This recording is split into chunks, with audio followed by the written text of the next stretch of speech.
Bom dia a todos, a graça e a paz do Senhor Jesus. Amém. Domingo de Ramos, uma semana antes da Páscoa.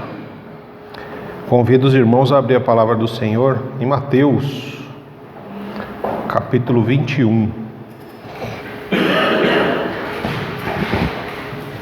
Mateus, capítulo 21.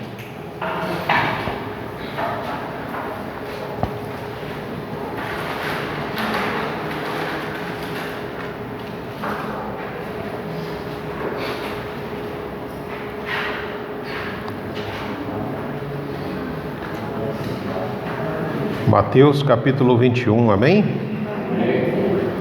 Nós vamos ler a partir do verso 8.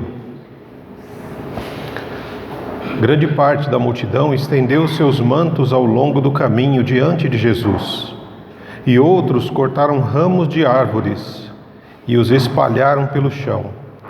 E as pessoas, tanto as que iam à frente como as que seguiam, gritavam: Hosana, filho de Davi! Bendito é o que vem em nome do Senhor, hosana no mais alto céu. Quando Jesus entrou em Jerusalém, toda a cidade estava em grande alvoroço.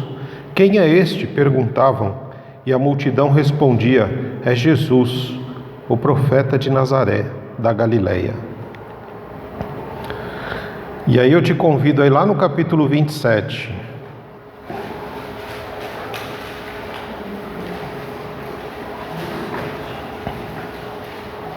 Isso, 27, verso 21.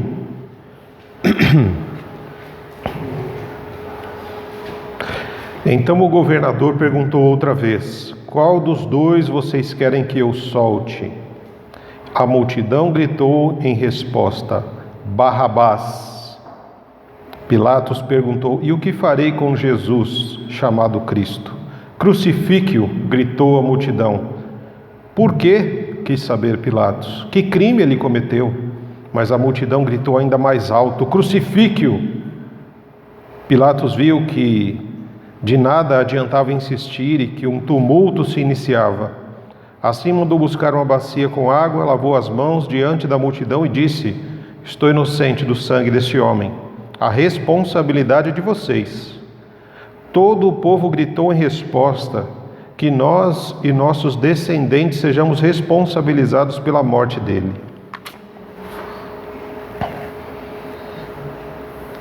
A mesma multidão, uma diferença de aí alguns dias, né? Isso aqui foi num domingo de Ramos, na quinta-feira pela madrugada, no julgamento de Jesus. A mesma multidão que gritava: salva-nos, Senhor, salva-nos, bendito é o que vem em nome do Senhor, hosana nos mais altos céus, salva-nos. Essa mesma multidão, alguns dias depois, gritava: queremos Barrabás, crucifica Jesus, e que o sangue dele recaia sobre nós e a nossa descendência. É nossa responsabilidade, nós queremos que ele seja crucificado. A mesma multidão. Da mesma fonte que jorrou uma água boa, jorrou também uma água ruim, alguns dias depois. Porque eles queriam ser salvos do domínio romano. Eles queriam apenas deixar de ser escravos de Roma. Mas a salvação que este Jesus trouxe vai muito além do poder de Roma. É uma salvação do poder do pecado. E quando eles perceberam isso, para eles valia mais amar a escuridão do que a luz. Eles preferiram continuar amando o pecado em que eles viviam do que ser libertos pelo poder do sangue de Jesus. Todos os dias nós temos essa escolha. Podemos escolher Jesus ou podemos nos alegrar por ele ter sido crucificado e não nos importunar mais. E permanecermos como escravos do pecado. Essa mesma multidão que clamava por salvação não entendia do que Jesus veio nos salvar. É mais do que uma libertação externa, é uma salvação interna, é uma transformação profunda, verdadeira, para a eternidade.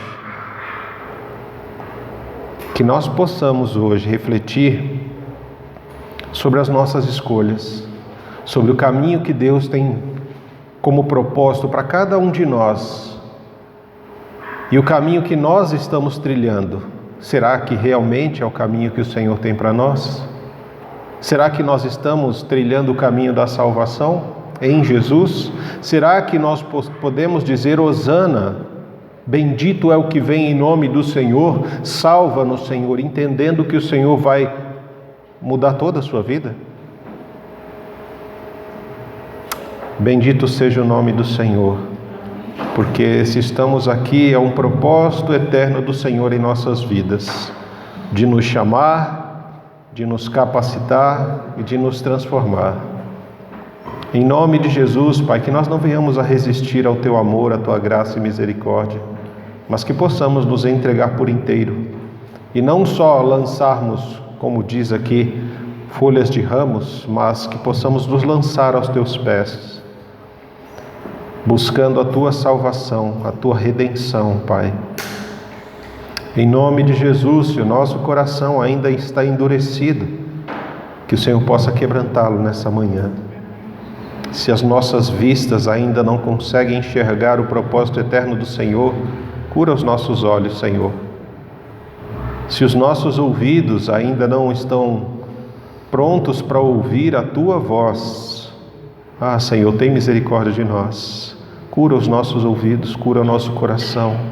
Restaura, Senhor, em nome de Jesus, a imagem e a semelhança do Cristo amado em cada um de nós, para que o Senhor se alegre, Deus, dos nossos pensamentos, das nossas ações, das nossas atitudes, e que esse momento de celebração seja agradável ao Senhor e seja um momento de fortalecimento espiritual para as nossas vidas, Pai.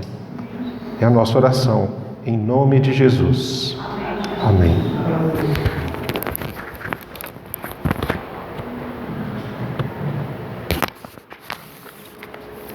Amém. A paz do Senhor, irmãos. Amém. Bom, lá em Efésios 2, no versículo 10, vem dizer que nós somos criação de Deus, realizados em Cristo Jesus para fazermos boas obras, as quais Deus preparou antes para nós praticarmos. Por que eu estou trazendo isso? Durante essa semana eu normalmente trabalho remoto, né? Durante essa semana eu tive que trabalhar presencial e por muito o meu coração normalmente é ansioso quanto ao trabalho, quanto às minhas obrigações, às tarefas do dia. E eu aproveitei o caminho para ir orando, para ir pedindo a ajuda do Senhor e a paz dele, porque é necessário no nosso coração. E assim, foi difícil. Durante o caminho todo eu ainda continuei ansioso, ainda continuei preocupado com isso e aquilo. E pelo período da volta, o meu coração estava muito em paz, muito satisfeito e feliz pela maneira como Deus agiu na minha vida. Nesse momento foi quando eu tive a oportunidade de abençoar outras pessoas. Durante o caminho, quem precisou de ajuda, o Senhor abriu os meus olhos para enxergar Ele me usou naquele instante. E aí eu pensei justamente nessa música, sobre como tantas vezes o Senhor deseja usar cada um de nós, mas a gente ainda não está pronto. O nosso coração não está pronto. Está tão preocupado com os próprios problemas, com coisas que ainda não aconteceram, com dúvidas, com medos, com ansiedades, que a gente não consegue ter os olhos abertos para enxergar as oportunidades que Deus nos dá, de abençoar a vida de outros, de mostrar Jesus para outros, as boas obras que o Senhor já preparou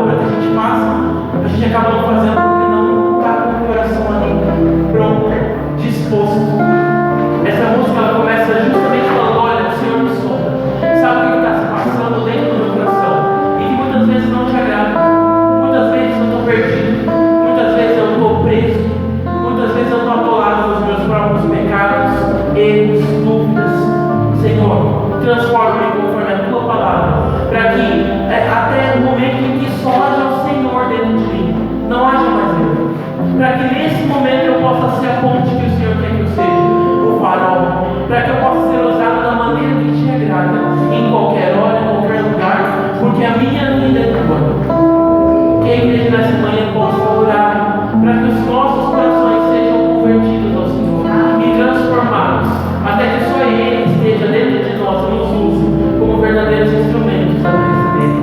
Amém? A igreja possa levantar o rosto.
usado pelo Senhor, ser soldado, ser verdadeiramente transformado. Mas por muitos momentos, e eu digo isso por experiência própria, a gente pensa, não dá. Eu sou ruim demais para isso. Eu já tentei outras vezes e não funciona. Eu já me esforcei por muitas vezes e até dá certo no início, mas dura pouco. No fim, eu sempre volto a ser a mesma pessoa, sempre volto ao mesmo erro, sempre me perco de novo e acabo nessa mesma situação. Deixa eu te contar uma coisa. Nosso Deus não é de desistir, não. Ele não é um Deus de simplesmente deixar. Ele não é um Deus de seguir a maré e, se essa é a sua natureza, deixa acontecer. Se você vai acabar sendo assim sempre, ok. Ele é um Deus que vai até o final. Quando tudo diz que não, o Senhor nos diz, continua. Não desiste agora, volta, você caiu, tudo bem, levanta, vai à frente. Quando tudo diz que não, parece que está tudo desmoronando. Parece que no fim vai se manter desse jeito, o meu coração vai continuar ruim. Essa música vem nos lembrar de que nós não estamos sós.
Que a paz do Senhor Jesus esteja com todos, amém. Semeando com generosidade, 2 Coríntios 9, 7, amém. Acho que esse trecho da Bíblia todos já conhecem, né? Eu vou começar lendo lá do 6. Lembre-se, aquele que semeia pouco, também colherá pouco. E aquele que semeia com fartura, também colherá fartamente. Cada um dê conforme determinou o seu coração, não com pesar ou por obrigação, pois Deus ama quem dá com alegria. E Deus é poderoso para fazer que toda a graça lhe seja acrescentada, para que em todas as coisas, em todo o tempo, tendo tudo o que é necessário, vocês transbordem em toda a boa obra. Amém?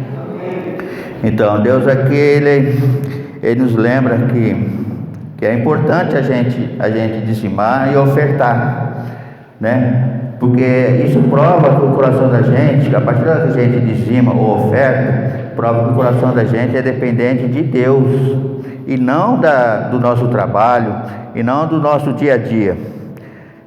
Eu glorifico a Deus porque realmente Deus é bom, Ele tem sido muito bom com todos nós. Porque apesar das dificuldades que nós estamos passando, nós ainda estamos aqui firmes, conforme a vontade dEle, né?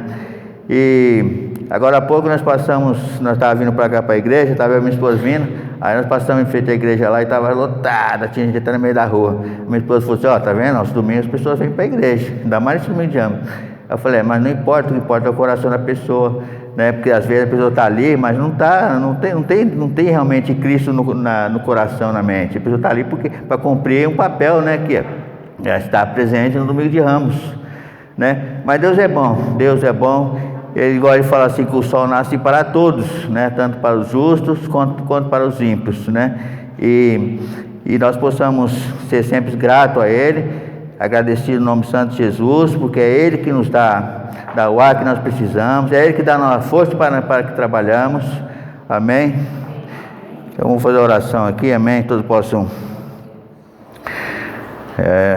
Senhor Deus, Pai Santo Todo-Poderoso, louvamos a Ti, Senhor, por mais essa manhã, pois o Senhor nos trouxe, Pai, presente aqui, Pai, e que o Senhor possa aceitar, Pai, a nossa vida como sacrifício vivo a Ti, Pai amado.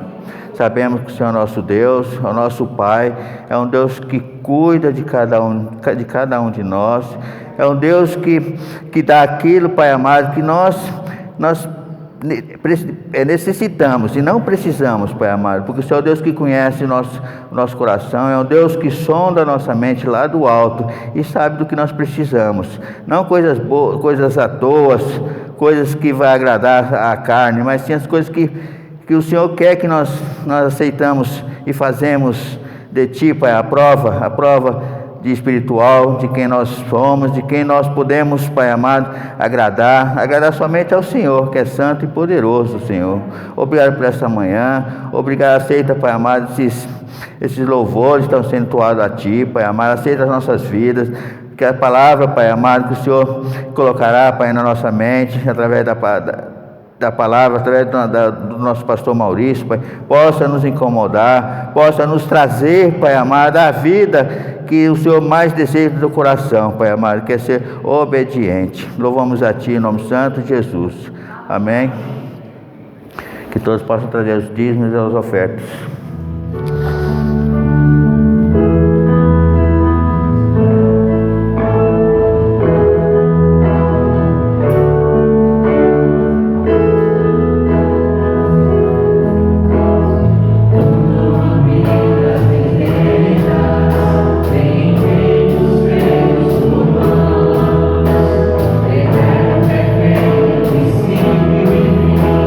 Acima das religiões.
principalmente como última, porque é como uma história.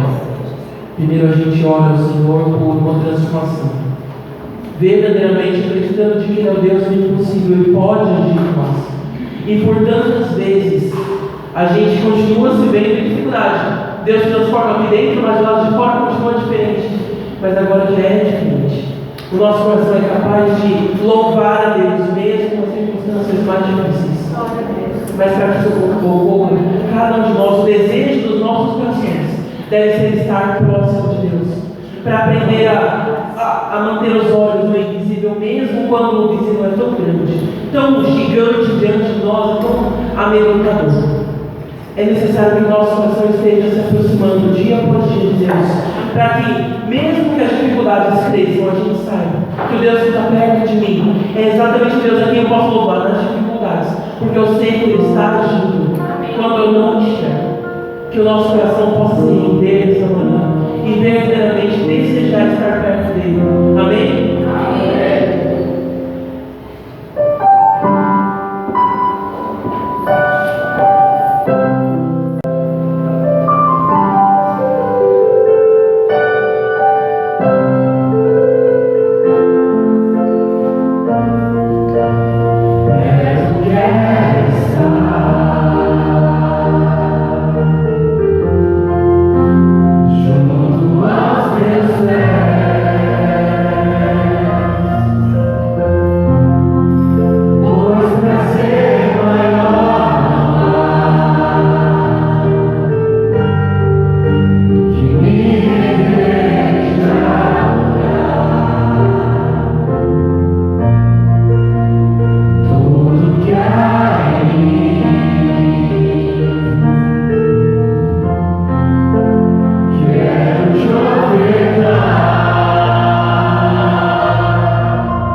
oferecer tudo que há em nós, Deus, oferecer diante da tua presença. Verdadeiramente nos entregar para que o Senhor nos transforme conforme a tua vontade. Nós queremos que tu és poderoso para mudar as nossas vidas, Senhor, e usar-nos conforme os teus planos, que cada um de nós possa estar disposto nessa manhã, que os nossos corações possam estar sensíveis a ouvir a tua voz, a serem transformados, meu Senhor, e aceitar a tua palavra de bom grado, prontos para aplicá-la, Deus, no dia a dia. Que em nome de Jesus, Senhor, use aquele que vai trazer a palavra e use as nossas vidas para ouvir também, Senhor. Não permita que nenhuma distração, nada do mal, Deus, venha distrair a nossa mente, tirar o nosso foco daquilo que o Senhor quer nos dizer, mas que o nosso culto seja agradável ao Senhor. Que em nome de Jesus os nossos corações estejam unidos pelo Teu Santo Espírito, Pai, e que a Tua presença seja derramada nessa manhã, nesse lugar. Essa é a nossa oração em nome de Jesus. Amém. A igreja pode se sentar. Bem,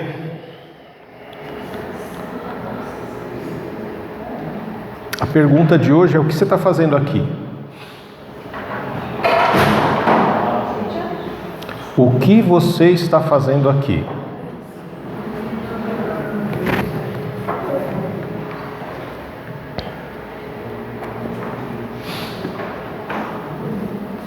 Já pensou aí o que você está fazendo aqui?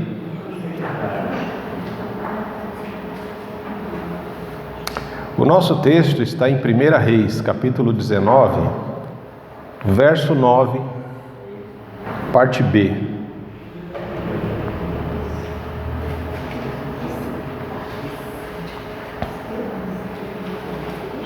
Primeira Reis 19, verso 9, parte B. Isso, Primeira Reis, gente. Fica lá no Antigo Testamento.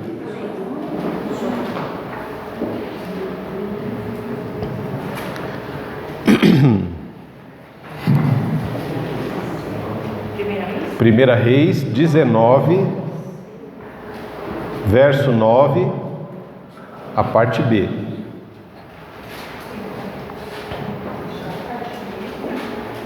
Depois do ponto final tem o restante.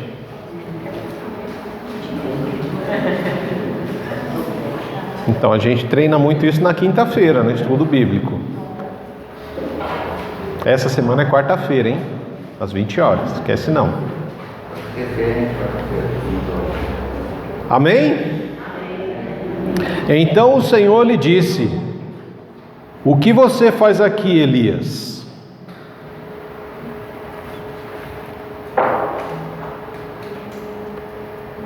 Então o Senhor lhe disse: o que você faz aqui, Elias?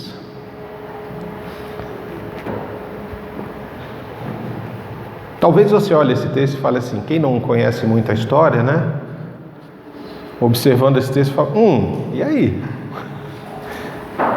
É a mesma pergunta que o Senhor faz para nós: o que você faz aqui, fulano, beltrano?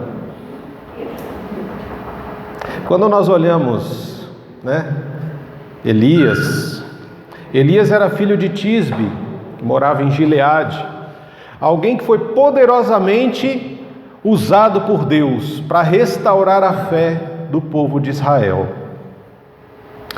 Mas o Elias, como diz Tiago, ele não era um super-homem, ele era um ser humano como eu e você, um ser humano normal. Mas, antes de restaurar a fé de Israel, Deus precisava restaurar a fé do próprio profeta Elias. É complicado pensar em Deus restaurando a fé do Elias, né? Quando a gente olha a história dele, capítulo 17 e 18, e a gente vê a forma como Deus usava Elias. Você já parou para pensar? Olha, se você olhar o capítulo 17 e 18, Elias foi o cara que ele orou, parou de chover. Depois de 3 anos sem chuva nenhuma, nenhuma gota d'água caindo do céu, ele orou de novo e voltou a chover. Elias é aquele que Deus mandou ele para o deserto para ser alimentado pelos corvos. Elias é o homem que Deus mandou ele se esconder na cidade do inimigo para fugir do próprio inimigo, em Serepta. Elias é o homem que fez multiplicar o azeite e a farinha na botija da viúva. Elias é o homem que fez ressuscitar o filho da viúva que tinha morrido. Elias é aquele que confrontou o Acabe, o rei Acabe, frente a frente. Elias é o homem que enfrentou 450 profetas de Baal e 400 profetas de Aserá. Humilhou, venceu e matou.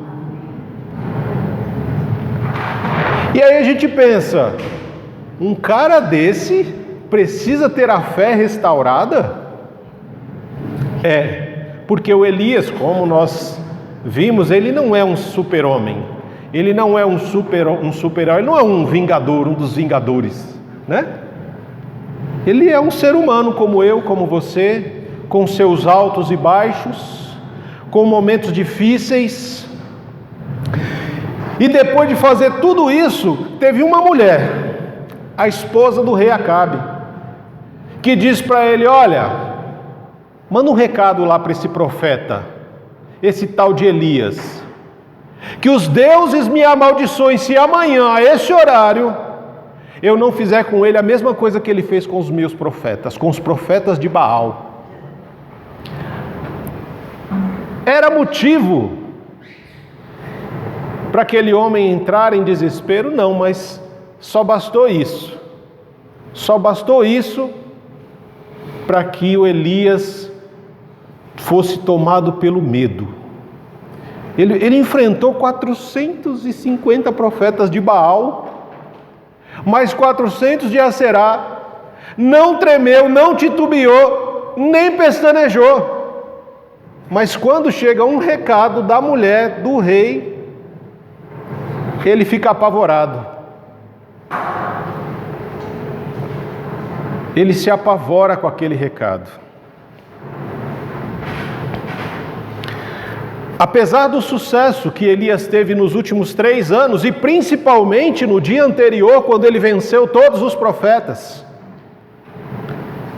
aquele recado foi como uma flecha no peito de Elias.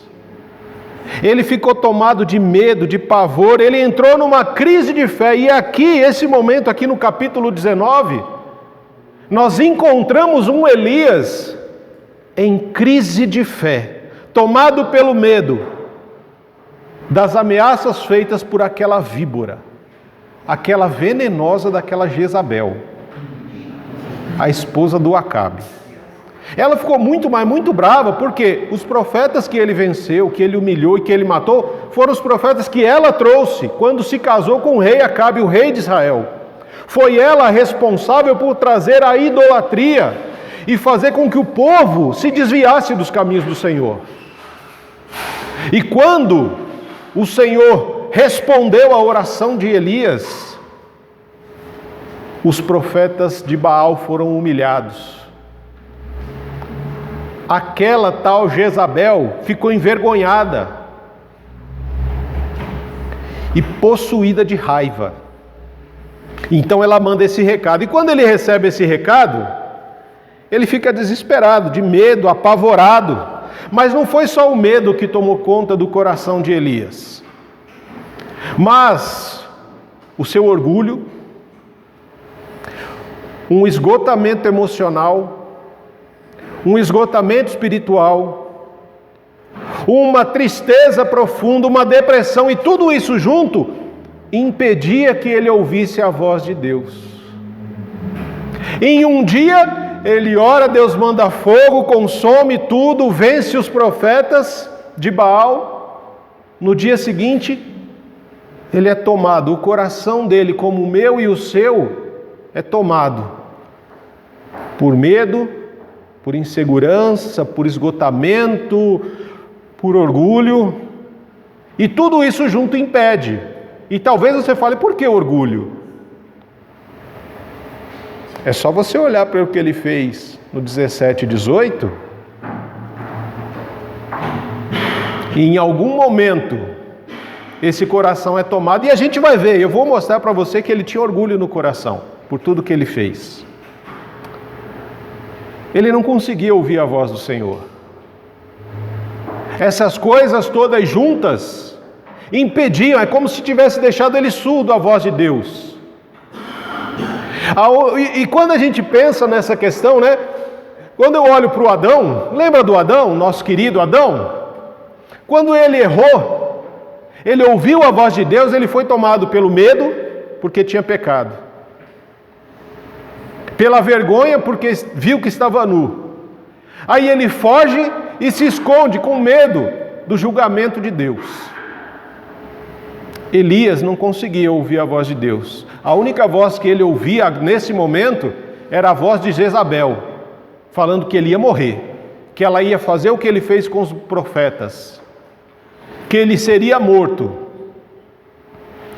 E à medida que essa única voz era a única que ele conseguia escutar, ele foi tomado por um sentimento de morte. Se você olhar o verso 4 do capítulo 19 de 1 Reis, depois foi sozinho para o deserto caminhando o dia todo. Sentou-se debaixo de um pé de giesta e orou, pedindo para morrer. Já basta, Senhor, disse ele, tira a minha vida, pois não sou melhor do que os meus antepassados que já morreram.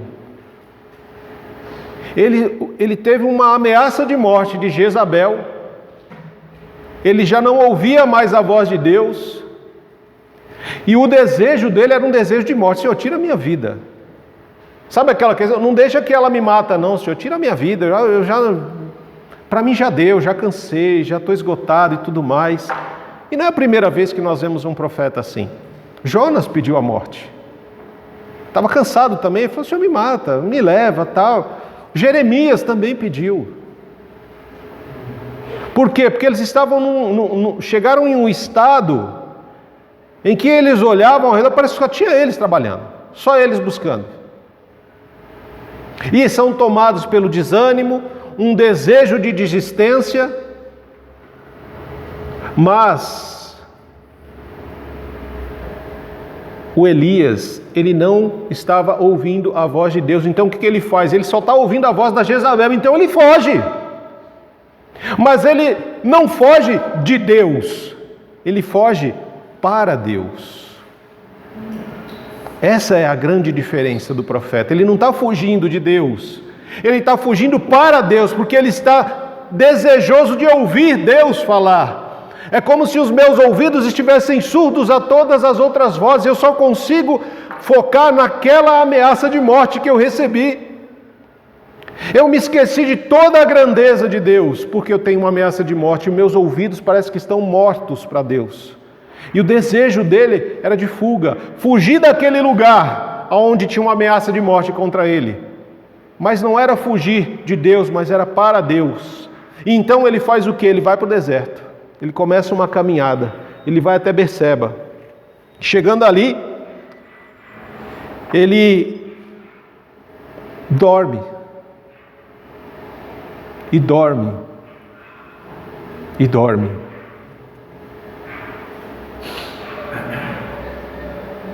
Porque voltar para Deus é um caminho extremamente difícil, dolorido, complicado, mas é necessário. Só volta para Deus quem se afastou de Deus. E quanto mais longe você vai, mais difícil é o retorno. Porque você não vai cortar caminho. O caminho é aqui, você se desviou aqui. Você não vai fazer um corte para cá, você vai fazer um retorno para onde você se desviou, para continuar a caminhada. Então, em algum momento, os ouvidos de Elias ficaram surdos. Ele se afastou de Deus. Então, ele sabe que o caminho correto é o caminho que volta para Deus. Caminho difícil, dolorido, complicado, mas fundamental, essencial. Mas ao mesmo tempo que nós queremos estar com Deus, nós também não queremos encontrá-lo. Você já passou por isso? Um momento difícil que você se afastou de Deus e aí você sabe que você precisa voltar para o Senhor, mas você reluta em encontrá-lo. Ou aquele momento que você chegou na sua vida e falou assim: eu queria sumir. Eu queria ir andar e até não aguentar mais. Eu queria ir para um lugar que ninguém me conhecesse. Eu queria que todo mundo sumisse. Muitas vezes nós já passamos por isso. E essa volta para Deus é uma volta difícil. Esse retorno, né? Ele é complicado porque a gente usa muitas formas de fugir de Deus. Nós queremos estar com Deus, mas não queremos encontrar Deus, porque nós sabemos que quando nós encontrarmos com Deus, nós seremos confrontados. E nós não gostamos de confronto.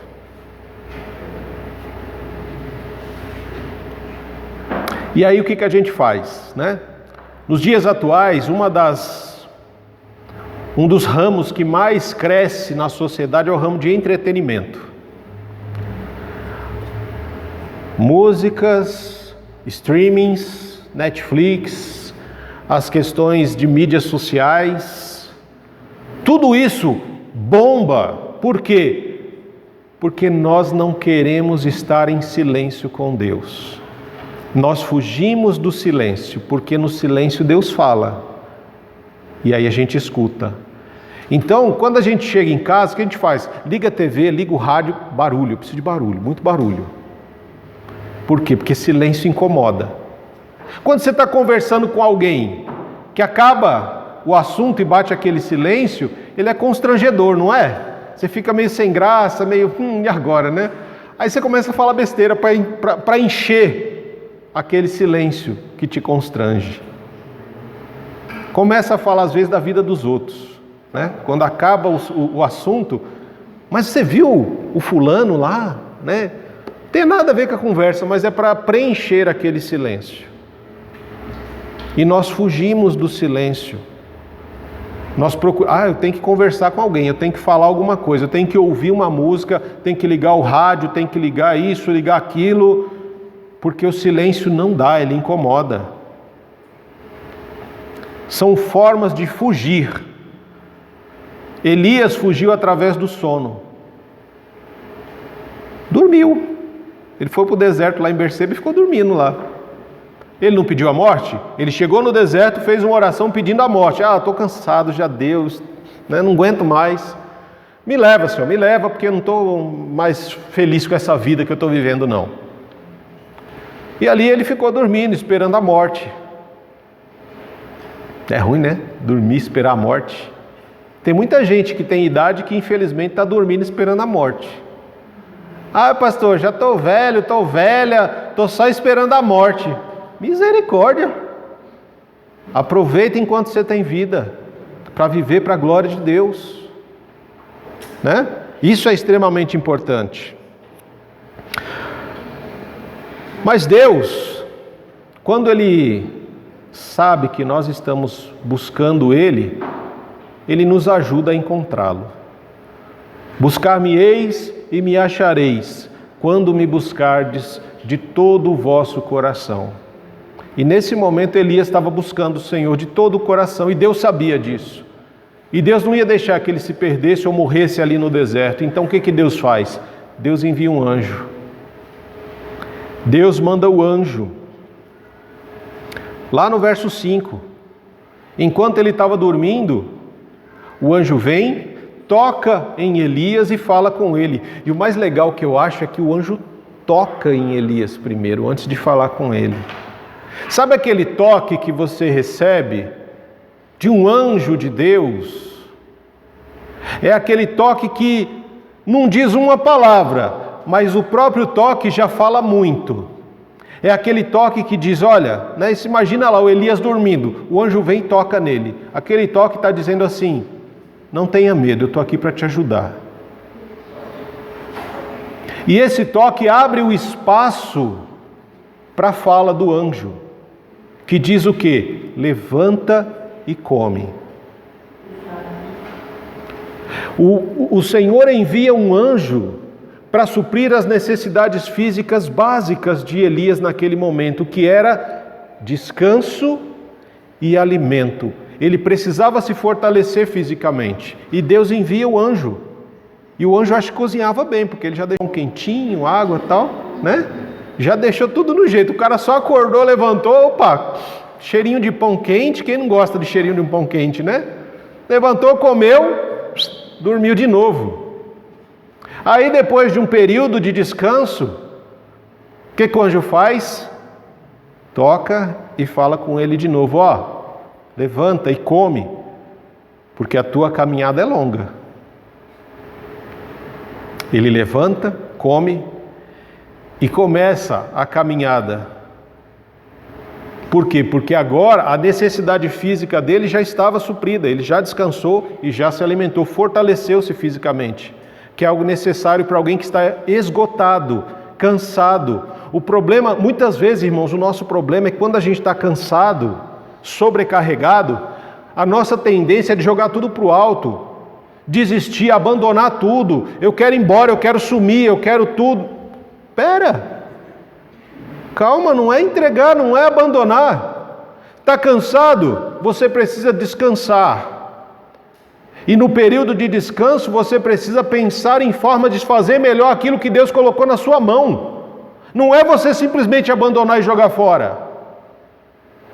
Quando Deus coloca algo para você fazer, uma responsabilidade, você não pode tratar de qualquer jeito.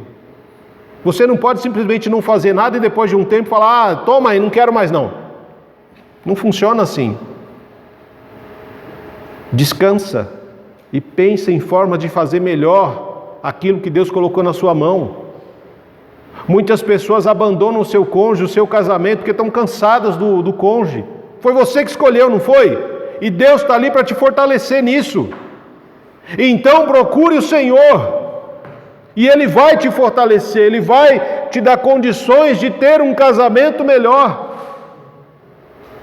Mas não desista daquilo que Deus colocou diante de você. E Ele começa então a sua caminhada, depois de comer, de beber ali a sua aguinha. Vamos embora, vamos caminhar por um caminho florido, lindo e maravilhoso como o Carmelo, onde Ele venceu os profetas. Não. O caminho de volta para Deus é um caminho extremamente complicado, difícil, seco, árido, aonde o sol é muito forte e o frio é muito intenso. De onde ele estava para onde ele iria, 400 quilômetros, a pé, no deserto. Num período total de caminhada de 40 dias e 40 noites, no deserto. Uma boa caminhada para espairecer a mente, né?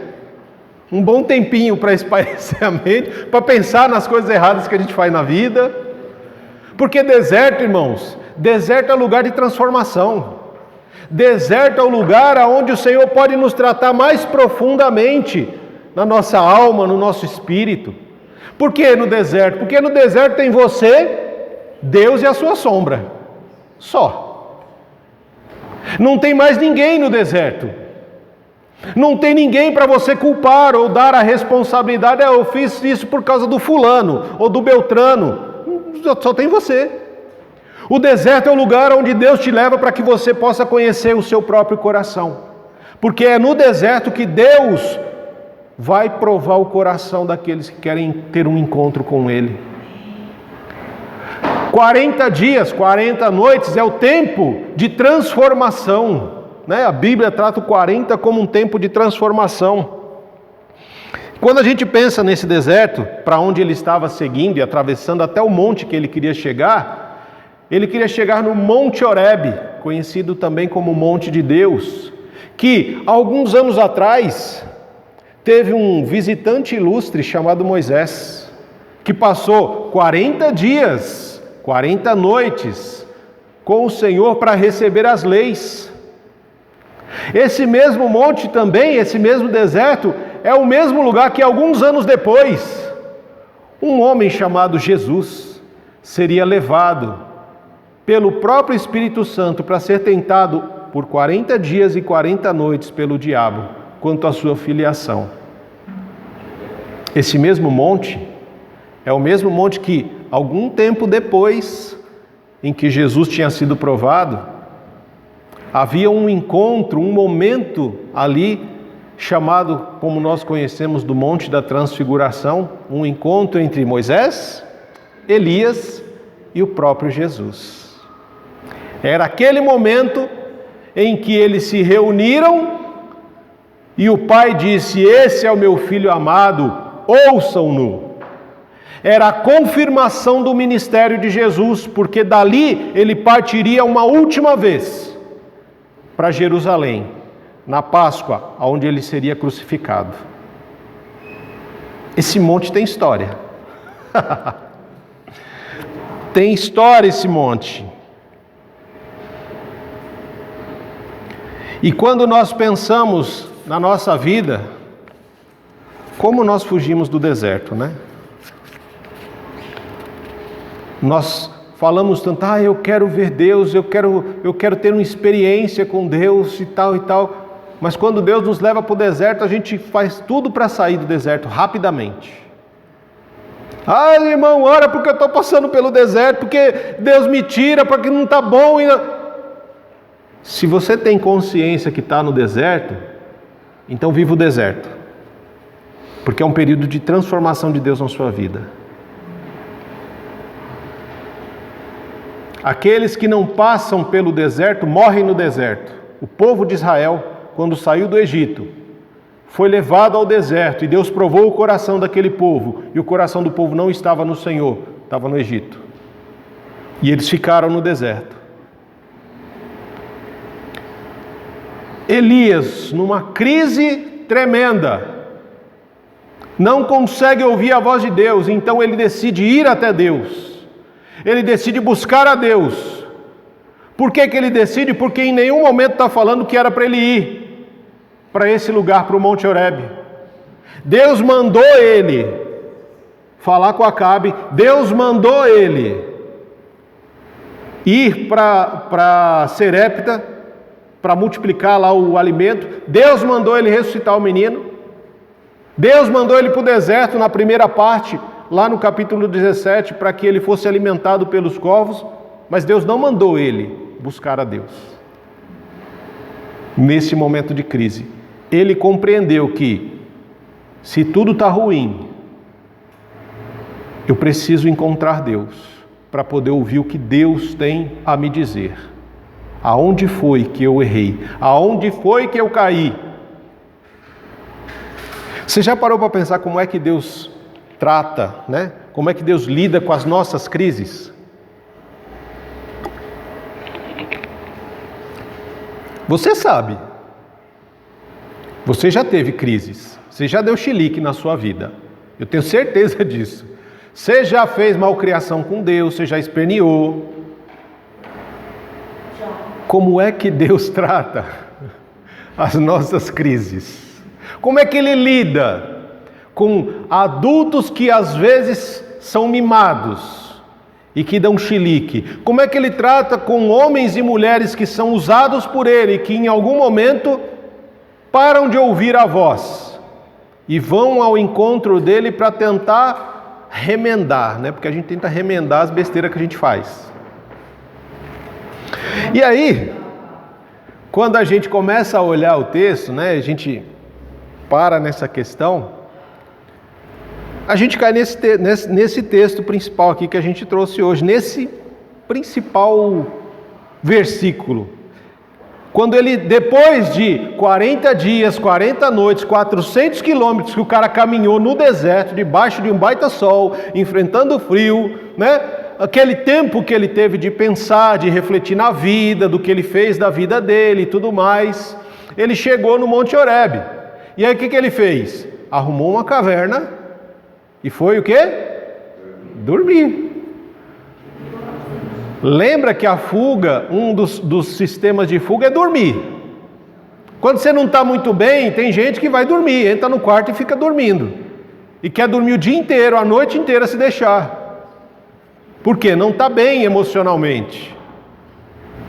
Isso não resolve o problema. Dormir não vai resolver o problema.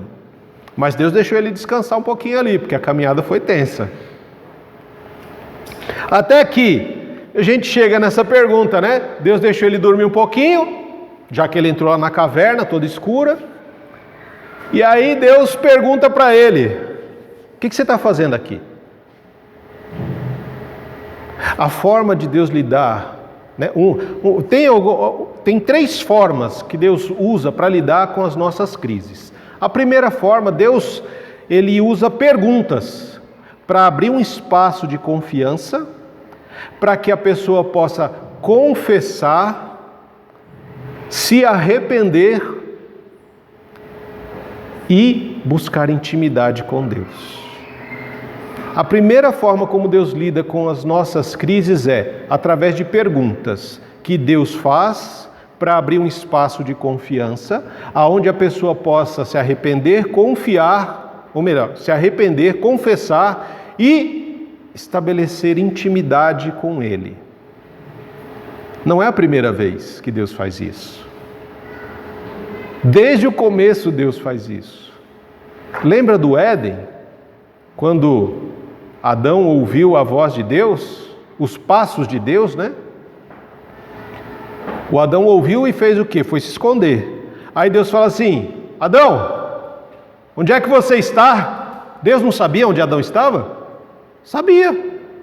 Mas Deus faz essa pergunta para abrir espaço, para que o Adão pudesse se arrepender, confessar e restaurar a intimidade. Mas aí Adão fala: porque eu estava com vergonha quando eu vi os seus passos, e aí eu vim me esconder. Deus faz uma nova pergunta: você comeu do fruto da árvore que eu falei para você não comer, Adão? Novamente Deus dá a oportunidade de arrependimento, confissão e restauração da intimidade. Mas o Adão faz o quê? Foi a mulher que tu me deste.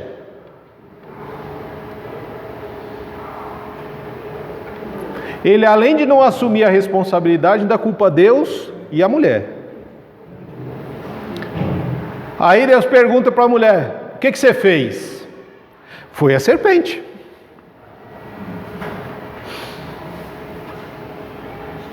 A serpente não tinha o que falar, então ela se lasca, né? Porque ela foi usada mesmo por Satanás. E o Caim, depois?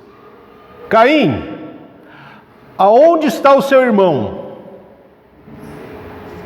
Eu tenho lá a responsabilidade de cuidar do meu irmão? Veja, Deus já sabia que Caim tinha matado Abel, mas ele abre o espaço para o arrependimento, para a confissão e para a restauração da intimidade.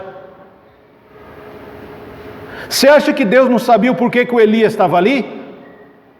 E o mais legal é que ele fala assim: Elias, ele não fala assim: Elias, o que você está fazendo aí? Não, é: Elias, o que você está fazendo aqui? Esse aqui é que é legal. Por quê? Porque Deus já estava esperando Elias dentro da caverna. Guarda isso no seu coração. Deus nos encontra e cuida de nós nos piores momentos da nossa vida. Aquele era o pior momento da vida de Elias. Deus o encontrou e cuidou dele no pior momento em que ele estava, no pior momento da vida dele. Assim como Deus fez, por exemplo, com Pedro. Quando lá em Lucas, no capítulo 22, 62, o Pedro já havia negado Jesus e estava acompanhando de longe, vendo Jesus sendo agredido, cuspido, xingado, acorrentado e arrastado pelos soldados, e Jesus num momento cai, e ele vira o seu rosto, e os olhos de Jesus encontram os olhos de Pedro no meio da multidão. E naquele momento Lucas diz que Pedro saiu e chorou amargamente. O mesmo desejo de morte de Jonas, de Jeremias, de Elias, foi o mesmo desejo que tomou o coração de Pedro. E aquele desejo passou por algum tempo no coração de Pedro, até que o Senhor encontrou Pedro no pior momento da vida dele. Lá em João, no capítulo 21, e ele olha de novo nos olhos do Pedro, e o que ele faz? Ele pergunta novamente ao Pedro: Pedro, você me ama? 3 vezes. Como um espaço de confiança, uma oportunidade de arrependimento, de confissão e de restauração da intimidade com o Senhor. Essa é a primeira forma como Deus lida com as nossas crises. A segunda forma como Deus lida com as nossas crises: Deus não apenas faz perguntas, mas Ele também ouve o que nós dizemos e Ele ouve o que nós não dizemos para revelar aquilo que está no nosso coração. Ele ouve o que nós dizemos e também ouve o que não dizemos para revelar o que está no nosso coração. Você já ouviu o que uma pessoa não disse?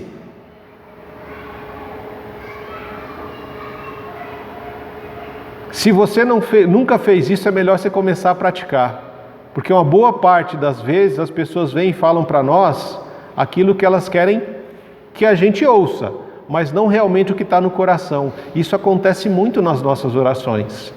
Quantas vezes a gente vai para Deus e nós chegamos diante do Senhor com um discurso bonito, bem elaborado, com palavras, que não tem nada a ver com o que está dentro do nosso coração.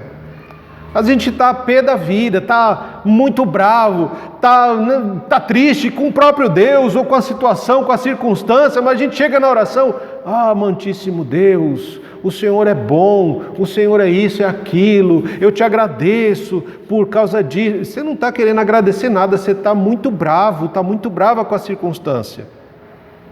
Mas você não está sendo sincero. Então você está falando algo para Deus.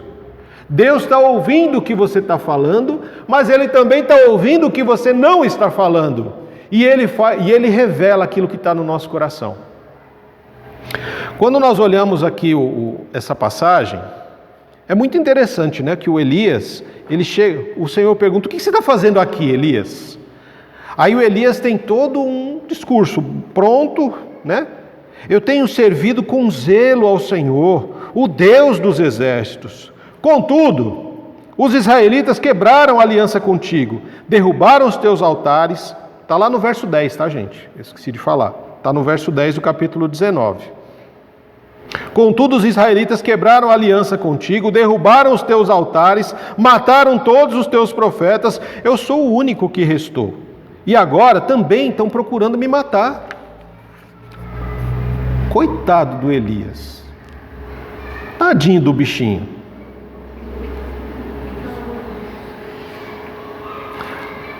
Por que eu disse lá atrás que uma das coisas que tinha tomado o coração dele era o orgulho? Porque ele fala que ele foi o único que sobrou. Olha, eu tenho servido o Senhor com zelo. Só eu sobrei. Contra todo o resto. Só eu. E todo o restante te abandonou. Derrubaram os teus altares. Mataram os teus profetas. Só eu estou aqui, Senhor. E agora o pessoal ainda está querendo me matar. Mas o que estava realmente no coração do Elias? Os israelitas quebraram a aliança contigo. Quando nós observamos essa passagem, ela é interessante, porque Deus, depois de ouvir o que o Elias falou, Ele fala o que para o Elias? Sai da caverna, vem aqui para fora, sai dessa escuridão que eu quero te mostrar o que está no teu coração, o porquê que você realmente veio aqui. Vamos entender o porquê que você parou de ouvir a minha voz. Quando nós tiramos os olhos de Deus e paramos de ouvir a sua voz, nós buscamos julgamento para os outros e redenção para a gente. Guarda isso no seu coração, porque isso é importante para a sua caminhada. Quando você tira os olhos de Deus e para de ouvir a voz dele, o desejo do seu coração é buscar julgamento para o outro e redenção para você. É exatamente o que está no discurso do Elias. Ele está buscando julgamento para aqueles que quebraram a aliança e redenção para ele, porque ele foi o único que sobrou. Foi o único que permaneceu fiel. Isso aconteceu com Jonas. Lembra lá de Jonas com Nínive? Não, eu não quero pregar, eu quero que eles se explodam. Eu quero que o Senhor toque o terror lá. Não estou nem aí para eles. Isso aconteceu com os nossos irmãos Tiago e João, que depois chama eles de filhos do trovão, porque eles queriam que Deus mandasse fogo lá em Samaria, porque não quiseram deixar eles passarem por ali para ir para Jerusalém. Elias, quando ele chega para Deus e fala esse discurso, o Senhor se revela para Elias aonde? Deus mostra uma tempestade, Deus mostra um terremoto e Deus mostra fogo. E Deus não estava em nenhum deles, não é verdade? Porque esse era o desejo de Elias. O desejo do coração de Elias era que Deus usasse juízo com tempestade, com terremoto e fogo contra o povo de Israel, que ele diz que abandonou a aliança. E aí ele sai da caverna, ele vê um vento forte, vê a tempestade. Deus não está na tempestade. Você quer julgar com tempestade? Deus não está na tempestade. Você quer julgar com terremoto? Deus também não estava no terremoto. Você quer julgar com fogo? Deus também não se apresentou no meio do fogo. Você já parou para pensar?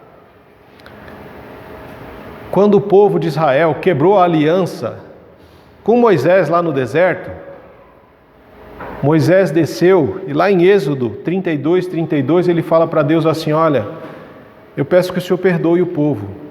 Se o Senhor não perdoar o povo, então risca o meu nome do teu livro. Ele se colocou à frente do povo que tinha quebrado a aliança.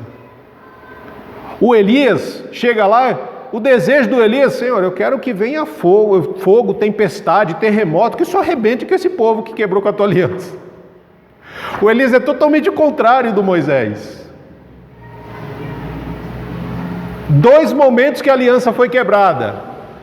Risca o meu nome do livro da vida se o Senhor não perdoa o povo que tinha feito o bezerro de ouro. O outro: Senhor, só eu restei, só eu permaneci fiel ao Senhor. O restante quebrou a aliança, então manda fogo, tempestade e terremoto para eles. Alguns anos depois, nós encontramos um outro homem, chamado Jesus. Em Mateus 26, verso 27 e 28. O povo havia quebrado a aliança com Deus. Mas esse homem chamado Jesus: bebam dele todos vocês, isso é o meu sangue. Sangue da aliança que é derramado em favor de muitos, para o perdão de pecados. Jesus deu o próprio sangue para a purificação do pecado e para restaurar aquela aliança que o povo tinha quebrado. E é uma restauração através do sangue de Jesus eterna. Quando Deus, então, quando o Elias ele chega diante do Senhor, o que o Elias trazia no coração? O desejo do julgamento e do orgulho, porque só eu fiquei. Eu sou o único que trabalhou, eu sou o único que fiz, e o povo se desviou. Então que o Senhor arrebente com o povo. Mas quando Deus não estava no terremoto, não estava no fogo, não estava na tempestade, é a terceira forma como Deus lida com as nossas crises. Porque Ele é um Deus que faz perguntas para abrir o espaço de confiança, para que haja arrependimento, para que haja confissão e restauração da intimidade. Esse é um Deus que ouve o que nós falamos e o que não falamos, para revelar o que está no nosso coração. E uma vez que Ele revela o que está no nosso coração, Ele é um Deus que responde. E essa resposta restaura a nossa fé e nos coloca de volta no caminho do serviço ao reino de Deus. Nós, irmãos, nós somos pessoas que gostamos de curas milagrosas, né? de conversões espetaculares, curas milagrosas, até para que o nosso testemunho seja um negócio assim, uou, que a gente deu testemunho, o pessoal, né? Nós gostamos muitas vezes disso. Aí quando o irmãozinho fala assim, como é que foi a sua conversão? Aconteceu, eu estava num dia, li a Bíblia, eu senti Deus falando comigo, eu reconheci que sou pecador e me entreguei ao Senhor. Nossa, mas só isso? A outra, não, eu estava num dia, irmão, que eu cheguei e tal, nossa, estava no fundo do poço, estava não sei o que e tal, e aí estava tudo dando errado, eu cheguei, ouvi uma palavra e Deus falou comigo, levantei a mão, a igreja, eu fui na frente, né? A gente gosta muitas vezes de dar, mas não, né? Deus falou, eu ouvi, eu respondi e eu estou aqui. Legal.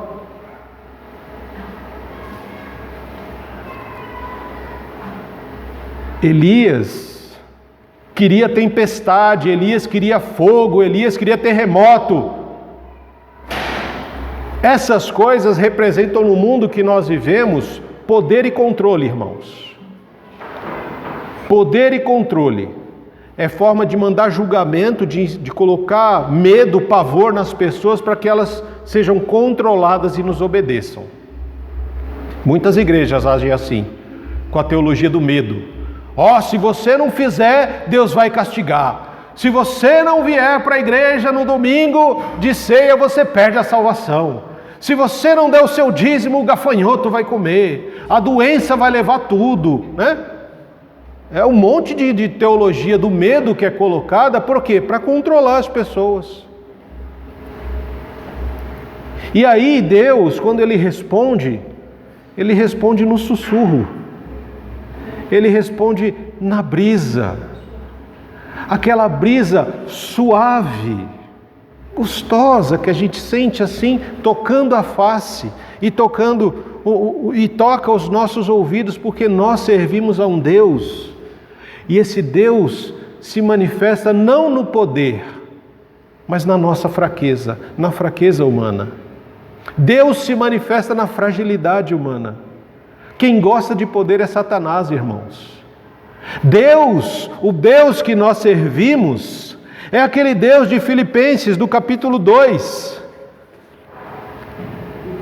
que esvaziou-se a si mesmo e assumiu a posição de escravo, de servo, que nasceu como um ser humano e veio habitar em forma humana e humilhou-se e foi obediente até a morte de cruz. Esse é o Deus que nós servimos. É o Deus de Filipenses 2. É o Deus que se esvazia para vestir as nossas sandálias e andar no chão de terra e ser queimado pelo sol, ser refrescado pela chuva, sentir o aroma das flores e também do estrume dos animais. Esse é o Deus que se revela e que vem viver e entender como é ser um ser humano. Quando nós buscamos poder, nós buscamos aquilo que Satanás tanto almeja, poder para controlar. Deus, Ele nos ensina o esvaziamento. Deus se esvaziou da sua glória e veio habitar como um ser humano, como nós. Quando nós pensamos nesse esvaziamento, irmãos, eu só consigo amar se eu abrir mão do controle. Enquanto eu colocar o outro sobre o meu controle, eu não consigo realmente amar o outro. E para amar eu preciso me esvaziar. Eu preciso entender que na relação com Deus, eu sou um vaso de barro. Um simples vaso de barro, um humilde vaso de barro que precisa estar vazio para que Deus possa me encher. Porque o exercício da vida cristã, ela acontece na dependência, no amor, no perdão, na fé, na esperança. É assim que a vida cristã se desenvolve e cresce. Quando Deus fala num sussurro e se manifesta a Elias, Deus está dizendo: olha, Elias, não é no controle que nós amamos, mas é na dependência e na entrega. Por que os milagres aconteceram? Por que a gente vê tanto milagre ali com Elias acontecendo? Porque quando olhamos a trajetória do Elias, nós vemos um homem, uma pessoa que andava com Deus e orava. E os milagres só aconteciam porque existia uma pessoa que andava com Deus e orava. Por isso Elias fez tantas coisas. Mas o poder estava em Elias? Não, nunca esteve no Elias. Em Elias estava a fragilidade humana, a fraqueza. E enquanto ele não estava cheio do orgulho, Deus pôde preenchê-lo com o amor, com o cuidado, com o zelo e com o poder que o Espírito Santo dava para cumprir a missão para a qual Elias estava. Quando ele começou a se encher do orgulho por tudo que ele estava fazendo, já não havia mais espaço para o controle, já não havia mais espaço, ou melhor, já não havia mais espaço para o amor, porque ele começou a achar que ele estava controlando a situação. E quando ele pensa que está controlando a situação, o mundo dele desaba por uma simples ameaça que ele recebe de Jezabel. A situação não mudou, irmãos. A Jezabel continuou querendo matar o Elias. E Deus fala para ele: você vai voltar pelo caminho, você vai voltar por um outro caminho. Por quê? Porque a tua missão não acabou ainda, o teu chamado não se encerrou. Você vai voltar, vai ungir reis e vai fazer discipulado. Você vai discipular o menino Eliseu para dar continuidade quando você já não estiver mais. Essa é uma grande questão. Não adianta você chegar no meio do deserto lá cansado, estressado, tal, vou jogar tudo pro alto, não quero mais, me leva, me mata, porque... Não, peraí, colega, não é assim. Eu te dei uma missão. Tem uma missão que é responsabilidade sua. Então você vai voltar lá, vai ungir reis ainda, e vai fazer discipulado, vai ungir o Eliseu para dar continuidade quando você não estiver mais. Se Deus colocou responsabilidades na sua vida, você tem preparado pessoas para continuar quando você não estiver mais? Ou você está murmurando, reclamando emburrado no canto? Para de reclamar, para de murmurar, põe a mão no arado e para de olhar para trás. Para de murmurar, porque você já foi chamado, foi escolhido, está sendo capacitado, e você é amado, você é amada por um Deus Todo-Poderoso. Todos nós temos um chamado, mas nem todos nós cumprimos o chamado, murmurando, reclamando, acusando, quando na realidade a gente para e fica desse jeito porque a gente tirou os olhos de Deus e parou de ouvir a voz dele. A situação não mudou para o Elias. Ele continua sendo procurado para ser morto. Mas o que mudou foi o coração de Elias. E por isso ele obedece ao Senhor. E volta para o lugar real. Porque nós queremos muitas vezes um lugar ideal, né? Como a gente já falou um tempo atrás aqui. A gente sempre procura a situação ideal para fazer o trabalho do reino. A gente procura a igreja ideal para servir no reino. A gente procura as pessoas ideais para a gente se relacionar. E a gente se decepciona porque Deus não manda a gente para os lugares ideais, para a nossa ilusão. Deus nos manda para os lugares reais, aonde tem dor, tem sofrimento, tem engano, tem traição. E eu gosto muito quando eu leio a Bíblia e eu vejo que Deus ele não esconde as falhas das pessoas que serviram a Ele. Ele mostra tudo aqui, ó. Mentiu, adulterou, ficou orgulhoso, parou de me ouvir. Ele mostra tudo. E quando eu me encontro em situações como essa, cai a minha ficha de que, opa, estou reclamando demais, preciso fechar a boca e falar com o Senhor.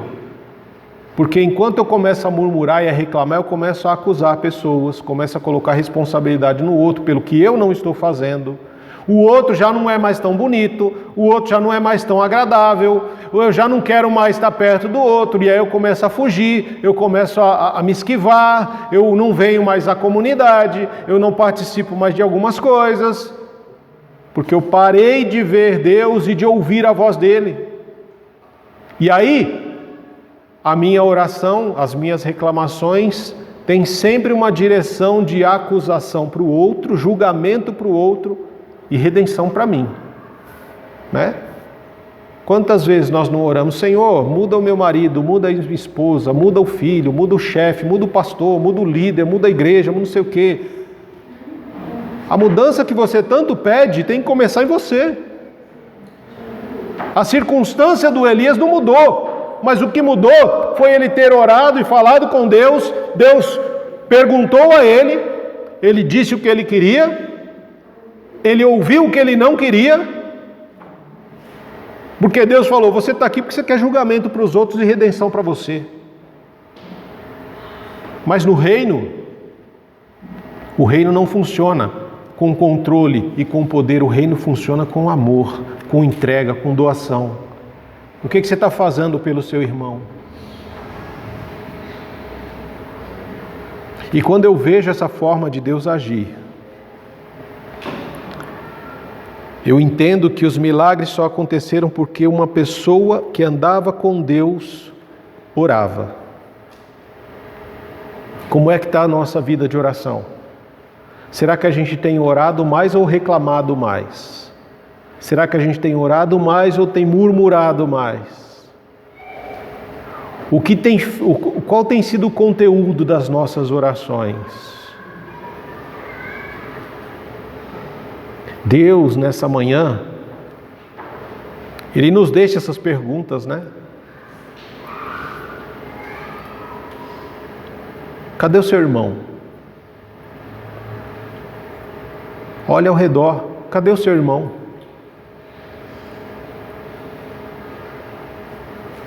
Cadê o seu irmão?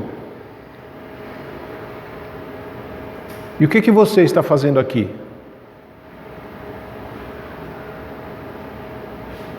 O que você está fazendo aqui que o seu irmão não está com você?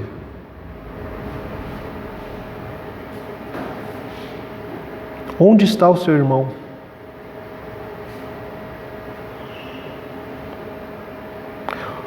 O que está no seu coração? O que está te enchendo, que está impedindo Deus de encher você com o Espírito Santo dele? Será que o seu orgulho está enchendo e preenchendo o seu coração? O seu desejo de julgamento está enchendo o seu coração?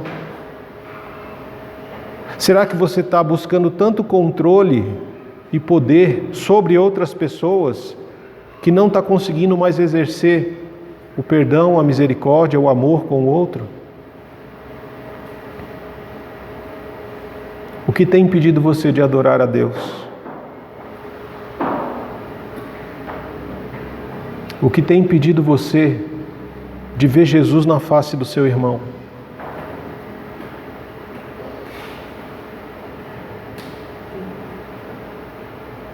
São questionamentos que nós temos que fazer para a nossa alma.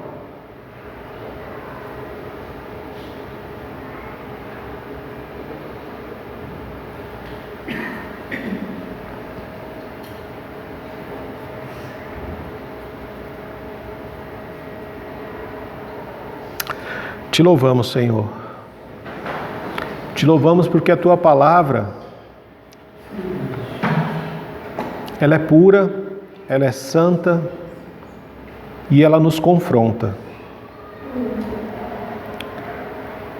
Te louvamos porque, lendo a Tua palavra, o Senhor nos pergunta muitas coisas, Pai. E nem sempre nós somos sinceros em nossas respostas. Mas o Senhor não vê e não ouve como um ser humano. O Senhor sonda a mente e o coração. E à medida que o Senhor faz isso, em nossos encontros, muitas vezes o Senhor coloca diante de nós aquilo que nós estamos trazendo no coração como um desejo escondido do Senhor. Pelo menos é o que nós achamos, que o Senhor não sabe, que o Senhor não conhece, mas quando o Senhor coloca diante de nós isso, e nos responde, dizendo que não é dessa forma que nós agimos no reino,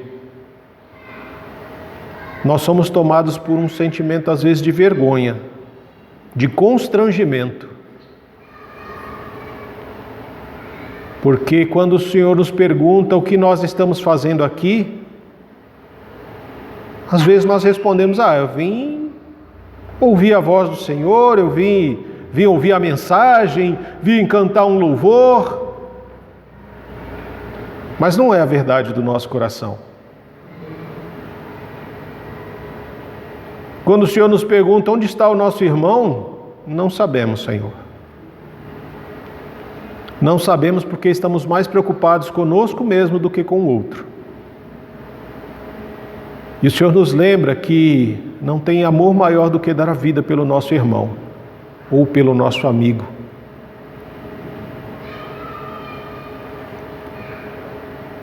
Muitas vezes nos perdemos na caminhada, Senhor. E o caminho de volta para a presença do Senhor muitas vezes nos dá desânimo. Quando vemos o tanto que temos que caminhar para voltar aonde caímos. Mas é a única saída, Senhor. É a única saída. Para voltar aonde caímos, temos que dar um passo de cada vez. Uma longa caminhada começa com um primeiro passo. E nós temos que aprender isso. Senhor, traz sensibilidade aos nossos ouvidos para que possamos ouvir. Traz disposição ao nosso coração para que possamos amar ao Senhor com tudo que temos e ao nosso irmão, ao nosso próximo, como o Senhor nos amou. Porque nós temos muita dificuldade, Senhor. Tem misericórdia das nossas vidas quando pensamos em abandonar pessoas, igrejas, situações, pela dureza do nosso coração.